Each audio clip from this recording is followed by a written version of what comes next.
Sir. Doctor Sandeep, मैं आपसे ये पूछना चाहूंगी, जो आज हमारी महिलाएं ये देख रही हैं हमारा प्रोग्राम, तो मैं ये उनको आपके माध्यम से बताना चाहूंगी कि अगर हम अपनी ओपीडी में पेशेंट्स को स्क्रीन करते हैं और कोई प्रेग्नेंट वुमन अगर हेपेटाइटिस बी या सी पॉजिटिव आ जाती है, तो आप उनको क्या रिकमेंड करते हैं, क्या गाइड करते हैं? क्योंकि हमारा और आपका ट्रीटमेंट उस समय एक यूनिशन में चलता है, सो दैट मदर और बेबी को हम बेस्ट आउटकम दे सकें।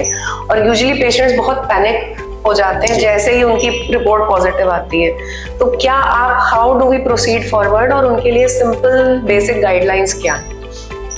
पहले हम बात कर लेते हैं हेपेटाइटिस बी के बारे में। अगर कोई प्रेग्नेंट फीमेल है जिसका हेपेटाइटिस बी का रैपिड कार्ड टेस्ट से या फिर एलिसा टेस्ट अगर पॉजिटिव आता है, तो सबसे पहला काम जो हमें करना है, मदर के अंदर वायरल लोड को देखना है, जिसको हम HBV DNA क्वांटिटेटिव टेस्ट भी कहते हैं। उसके माध्यम से हम पता कर सकते हैं वायरस शरीर में कितना एक्टिव है, और अगर वायरल लोड बहुत हाई आता है उसके लिए कुछ सेट प्रोटोकॉल्स या गाइडलाइंस हैं। उसके अकॉर्डिंग अगर वायरल लोड काफ़ी हाई है तो अकॉर्डिंगली थर्ड ट्राइमेस्टर यानी कि 30वें से 32वें हफ्ते पे हम ट्रीटमेंट शुरू करके मदर टू चाइल्ड ट्रांसमिशन के रिस्क को काफ़ी कम कर सकते हैं।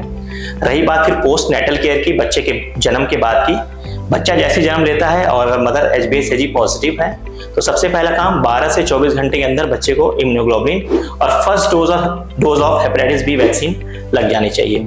आते हैं हम सेकंड पार्ट हेपेटाइटिस सी के बारे में। अगर मदर हेपेटाइटिस सी पॉजिटिव आती है तो सेम काम, जैसे कि इसमें HCV RNA, हमको RNA वायरस का हमको लोड देखना है मदर की बॉडी में, और चूंकि हमारे पास कोई प्रिवेंटिव मेजर्स के नाम पे कोई वैक्सीन या कोई थेरेपी नहीं है, तो हमको एंटीनेटल मॉनिटरिंग प्रॉपरली करनी है। पोस्टनेटल में ड्यूरिंग पार्चुरेशन, जब बेबी डिलीवर हो रहा है, तो that is the job of gynaecologist कि मदर टू चाइल्ड ट्रांसमिशन के रिस्क को कितना हम मिनिमाइज कर सकते हैं, कितना उस कॉन्टैक्ट को हम कम कर सकते हैं, that is the only thing. RNA load अगर बहुत ज्यादा हाई आ रहा है तो ड्यूरिंग प्रेगनेंसी हेपेटाइटिस सी का ट्रीटमेंट हम मदर में स्टार्ट नहीं कर सकते। ये सबसे ज्यादा ध्यान देने वाली चीज है। जो यूजुअली हमने देखा है कि हेप सी अगर पॉजिटिव आता है, RNA अगर डिटेक्टेबल आ रहा है, तो कई लोग बिना किसी जानकारी के हेपेटाइटिस सी का ट्रीटमेंट शुरू कर देते हैं। बट ये पूरी तरह से कॉन्ट्रा इंडिकेटेड है। ना तो प्रेगनेंसी में हेपेटाइटिस सी का ट्रीटमेंट देना है, और ना ही प्रेगनेंसी के बाद जब तक बच्चा मदर का दूध ले रहा है, जब तक लैक्टेशन पीरियड चल रहा है यानी कि 6 महीने तक, तब तक हेपेटाइटिस सी का कोई भी ट्रीटमेंट नहीं देना है। सो टू कंक्लूड, हेपेटाइटिस बी के लिए हमारे पास ट्रीटमेंट है अगर आपका वायरल लोड हाई है। आप यहाँ ये भी ध्यान दीजिए कि हेपेटाइटिस बी और सी के मोस्टली पेशेंट्स जो होते हैं वो कैरियर स्टेट में होते हैं, उनका DNA और RNA लोड उतना हाई नहीं होता है, so they do not need to panic. But अगर आपका हेपेटाइटिस बी DNA लोड ज्यादा आता है तो we have treatment for it, और बच्चे के लिए हमारे पास वैक्सीनेशन, इम्यूनोग्लोबुलिन है। हेपेटाइटिस सी का ट्रीटमेंट हम पोस्टपोन करते हैं after delivery and after the child has stopped breast feeding, और हम कुछ प्रिकॉशंस लेते हैं ड्यूरिंग डिलीवरी जिससे मदर टू चाइल्ड ट्रांसमिशन को हम बेयर मिनिमम तक ला सकें। मैम, मेरा सवाल ये है कि गर्भावस्था में जो पीलिया है वो माँ और बच्चों के लिए कितना गंभीर हो सकता है? तो पहले तो हम समझते हैं कि पीलिया एक सिम्टम है, एक लक्षण है जो मरीज लेके आता है। अब उसके कारण बहुत से हो सकते हैं। प्रेगनेंसी में कुछ स्पेसिफिक कारणों की वजह से पीलिया हो सकता है, जो कि किसी अंडरलाइंग दूसरी बीमारी का भी लक्षण हो सकता है, जैसे pre eclampsia, severe pre eclampsia, HELLP syndrome, acute fatty liver of pregnancy. ये सारी कंडीशंस बहुत ही रिस्की कंडीशंस होती हैं, जिसमें माँ और बच्चे दोनों को बहुत ज्यादा, यहाँ तक कि जान का भी खतरा होता है। अब बात करते हैं पीलिया बिकॉज ऑफ हेपेटाइटिस, मतलब वायरल इन्फेक्शंस की वजह से जो पीलिया होता है, उसमें हमने डिस्कस किया हेपेटाइटिस बी और सी के बारे में, और 2 वायरल हेपेटाइटिस और हैं, hepatitis A and hepatitis E. ये दोनों वायरल हेपेटाइटिस फीको ओरल रूट से, मतलब खान पान में गंदगी, जो हम लोग बाहर का खाना खाते हैं या हैंड वॉशिंग नहीं करते हैं, तो ये सारी इन रीजन से ये ट्रांसमिट होते हैं। हेपेटाइटिस ए बहुत ही सेल्फ लिमिटिंग है, और जॉन्डिस होता है, जॉन्डिस का हम कंजर्वेटिव ट्रीटमेंट करते हैं and it usually subsides. Pregnancy में हेपेटाइटिस ई कभी कभी बहुत ज्यादा डेंजरस हो जाता है, वो लैंड अप कर जाता है फल्मिनेंट हेपेटाइटिस में। नॉर्मल पॉपुलेशन में हेपेटाइटिस ई इतना खतरनाक नहीं होता है, लेकिन गर्भवती महिलाओं में ये कभी कभी बहुत ज्यादा खतरनाक हो सकता है।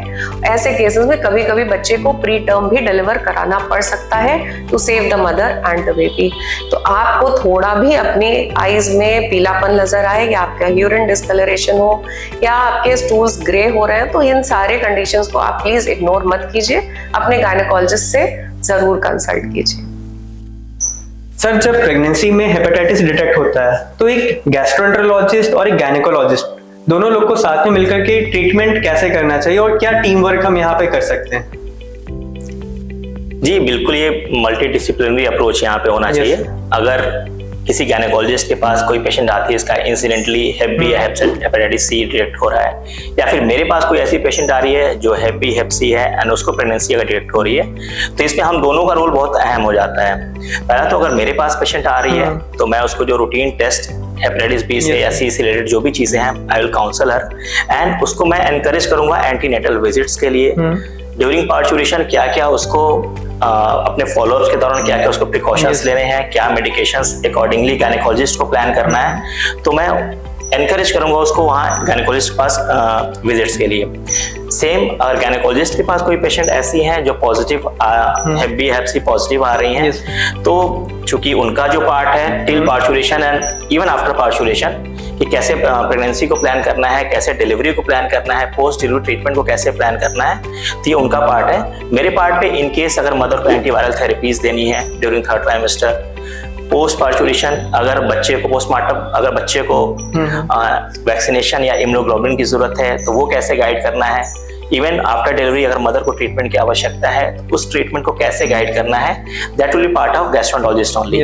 तो एक तरह से देखा जाए तो पूरी तरह से टीम वर्क ही है, दोनों को मिलके एक मल्टी डिसिप्लिनरी अप्रोच के साथ इसमें प्रोसीड करना चाहिए। एक टेक होम अवे मैसेज जो आप दोनों हमारे व्यूअर्स को देना चाहेंगे? फ्रॉम माय साइड मेरी तरफ से हर पेशेंट के लिए ये है रेगुलर स्क्रीनिंग, जो भी हमने हाई रिस्क पॉपुलेशन के बारे में बात करी उनका स्क्रीनिंग और उनकी वैक्सीनेशन, लीवर को हेल्दी रखने के लिए, लीवर के बारे में जानने के लिए रेगुलर LFTs की मॉनिटरिंग, और साथ साथ लीवर को हेल्दी रखने के लिए पर्टिकुलर डाइट और जो अदर प्रिवेंटिव मेजर्स हैं वो लेने की जरूरत है। मैं आज इस पॉडकास्ट के थ्रू अपने व्यूअर्स को ये कहना चाहूंगी कि जितनी भी प्रेग्नेंट लेडीज हैं वो अपने आप को हेपेटाइटिस बी और सी के लिए जरूर स्क्रीन करवाएं और अपने नवजात शिशु को हेपेटाइटिस बी की फर्स्ट डोज हॉस्पिटल में लगवा करके ही घर लेकर के जाएं। That is my request to all my viewers. ये बिल्कुल वैक्सीन प्रिवेंटेबल डिजीज है, तो हम इसको क्यों ना अपने देश से इसको आज जड़ से खत्म करने का प्रण लें। Thank you so much.